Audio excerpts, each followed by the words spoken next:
Pyeongchang, South Korea. Red Gerard shrugged and then put his mitten-covered hands on his helmet like he couldn't believe what was happening.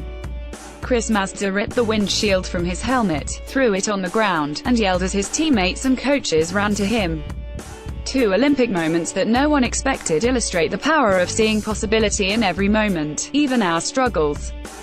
Gerard is a 17-year-old who, after falling on his first two runs in the snowboard slopestyle final, said he just wanted to land a run in his first Olympics.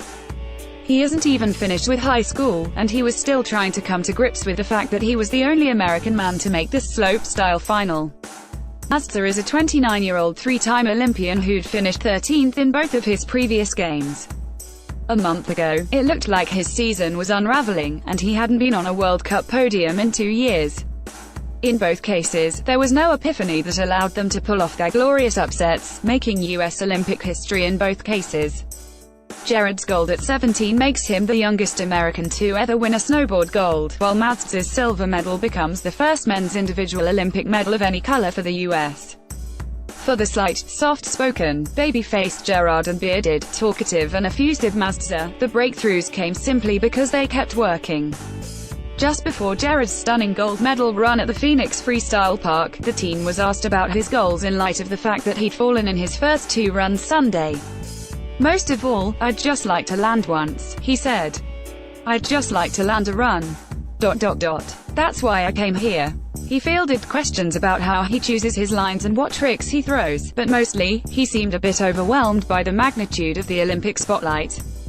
He was grateful just to be at the Games, expecting only to have fun and gain experience. In fact, he woke up late for Sunday's final and had to borrow a teammate's coat for the competition. And then he laid down one of the most creative and flawless runs of the day, beating the best in his sport. He stood at the bottom, waving his arms now and then, signaling to fans and fellow snowboarders that he couldn't quite believe he was going to earn an Olympic medal, let alone gold. "I'm ecstatic," he said afterward.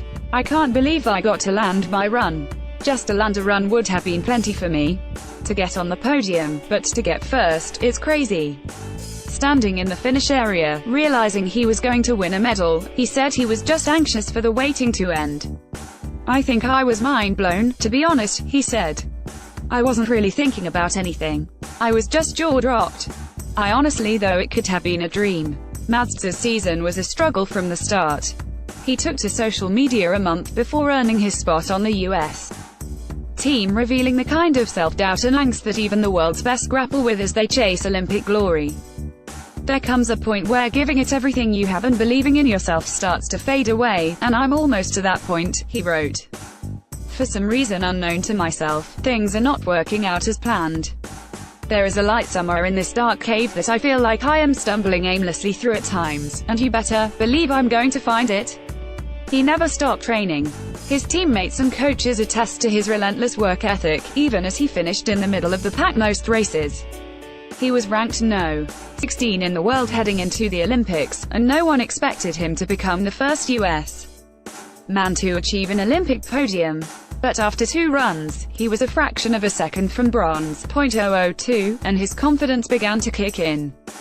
He'd done the work, now he could rely on his training and experience.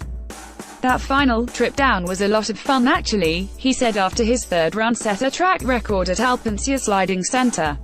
"It's weird. This is probably the race I was the least nervous for. ... I knew I could do it. And then I almost didn't. I didn't drive out of curve 8 like I should have, but I corrected.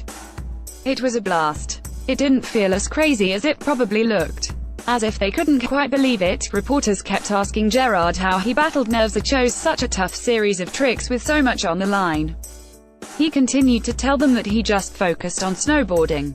He looked at the course, and he thought about what might be fun or what might be challenging, and then he attempted it. He didn't consider what might make him a gold medalist, only what might allow him to enjoy the opportunity he'd earned to compete against the world's best. Mazda was asked how he found faith in himself after a season in which his best finish was 6th place. "I was at an all-time low," he said. "But when I'm feeling down, my instinct is to work harder. Opportunity isn't always illuminated with a spotlight aligned with red carpet. It may not even be inviting or comfortable. In fact, the most intriguing opportunities may actually appear to be certain disappointment, humiliation and even disaster. So how does one achieve what no one else has? Turns out the same way any of us, even the most risk-averse among us, will accomplish our goals. Mazda smiles and shrugs, as if reiterating how obvious the answer is.